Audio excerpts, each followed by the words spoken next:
پھر ایک بہت اہم بات جو اس انٹروڈکشن میں کر دینی چاہیے، قرآن، سوال یہ ہوتا ہے کہ یا تو قرآن تقریر ہے، کلام ہے، یا کتاب ہے، لکھی ہوئی چیز ہے یا بولی ہوئی چیز ہے۔ یہ سوال ہے، بہت ضروری سوال ہے۔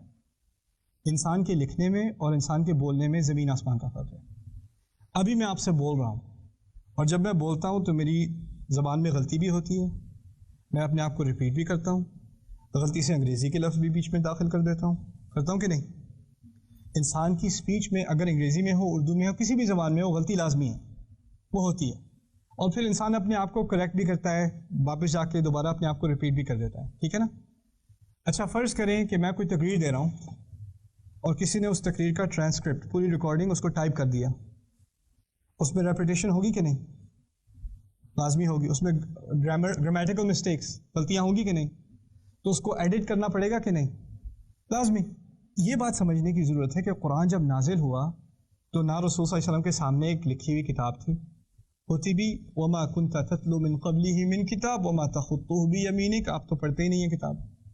قرآن میں خود آیت نازل ہو گئی، آپ تو پڑھنے والے ہیں ہی نہیں، اور آپ اپنے ہاتھ سے لکھ بھی نہیں سکتے۔ وما تخطه بيمينك اذا لارتاب المبطلون، اگر جو لوگ آپ کو جھوٹا کہتے ہیں ان کو کوئی شک ہو رہا ہے تو وہ دکھا دیں کہاں سے پڑھ رہے ہیں۔ لیکن یہ سمجھنے کی ضرورت ہے کہ قرآن شروع سے ہی اپنے آپ کو کتاب کہتا ہے۔ کتاب کہا جاتا ہے جو چیز باؤنڈ، پرنٹڈ، ٹائپڈ، رٹن، اسے کتاب کہتے ہیں۔ لوگوں کے سامنے کتاب تھی کہ نہیں؟ لوگوں کے سامنے کوئی کتاب نہیں تھی۔ کتاب ہوتی بھی تو کس کے ہاتھ میں ہوتی؟ رسول کے ہاتھ میں ہوتی۔ رسول کے ہاتھ میں کتاب کا کیا فائدہ؟ اس رسول کو تو پڑھنا نہیں آتا صلی اللہ علیہ وسلم۔ قرآن کو کتاب کیوں کہا گیا؟ کلام بھی کہا گیا ہے، حتی یسمع کلام اللہ، قرآن کو کلام بھی کہا گیا ہے، قرآن کو قرآن بھی کہا گیا ہے۔ قرآن جو چیز اونچی آواز میں پڑھی جائے اور بار بار پڑھی جائے اسے قرآن کہتے ہیں، ٹھیک ہے نا؟ لیکن کتاب کیوں کہا گیا، یہ میں آپ کو سمجھانے کی کوشش کر رہا ہوں اس سیشن میں۔ پہلی بات کہ لوگ جب اس بات کو سنتے تھے، قرآن کو سنتے تھے، تو انہیں فوراً امیڈیٹلی اس بات کا احساس ہوتا تھا کہ یہ محمد کا کلام نہیں ہے۔ اب ہم کہتے ہیں صلی اللہ علیہ وسلم، وہ نہیں کہتے تھے۔ انہیں فوراً احساس ہو جاتا ہے کہ یہ ایسے تو نہیں بولتا، یہ کہاں سے بات کرتے ہیں، یہ کہیں اور سے لے کے آئے ہیں کتاب۔ اور فوراً پتہ چل جاتا ہے کیونکہ کلام میں کوئی غلطی نہیں، کوئی بریک نہیں، ایک فلو ہے، تو معلوم ہوتا ہے کہ یہ اٹس ویل ریٹن، کتاب ہے، یہ کتاب ہے۔ تو قرآن کو کتاب اس لیے کہا گیا کہ ایون سننے والے کو احساس ہو جاتا تھا کہ یہ کوئی عام سپیچ نہیں ہے، یہ لکھا ہوا کلام ہے۔ سوال پیدا ہوا کہ یہ لکھا کس نے ہے؟ سوال یہ پیدا ہوتا ہے کہ لکھا کس نے؟ اب میں اس سوال کی ایک اور سائڈ آپ کو دکھا دوں، پھر اس کے بعد ایک مثال دیتا ہوں۔ جب مسلمان مدینے موو ہوئے، ہجرت کی، مدینے میں کافی بڑی تعداد تھی یہود کی، اور یہود پڑھے لکھے لوگ تھے، ان کو پڑھنا لکھنا آتا تھا، عربی بھی پڑھ لکھتے تھے، اور ان کو یہ بھی پتا تھا کہ رسول صلی اللہ علیہ وسلم امی ہیں، یعنی پڑھتے لکھتے نہیں ہیں، بلکہ ان کے نزدیک ایک طرح سے یہ گالی بھی تھی۔ دیکھو ذرا یہ ان پڑھ لوگ، انہیں امیون کہتے تھے۔ امی کے معنی سے نکلتے ہیں۔ پتہ ہے کسے کہتے ہیں؟ ماں کو کہتے ہیں۔ امی کا معنی وہ اتنا ان پڑھ جیسا کہ ابھی ماں سے نکلا ہے، اسے امی کہتے ہیں، یعنی اس کو ابھی تک لکھائی پڑھائی کا اتنا ہی علم ہے جتنا ایک دن کے بچے کو ہوگا، اس لیے اسے امی کہتے ہیں، یہاں سے یہ لفظ نکلا ہے۔ اچھا، وہ لوگ کہتے تھے ان کو امی، یعنی ان کے نزدیک یہ ایک طرح سے ایک انسرٹ تھی۔ بقرہ جو ہے، سورہ بقرہ قرآن کی سب سے بڑی سورت، وہ مدنی دور کی، یعنی رسول صلی اللہ علیہ وسلم کے مدینہ موو ہونے کے بعد سب سے پہلی صورتوں میں سے۔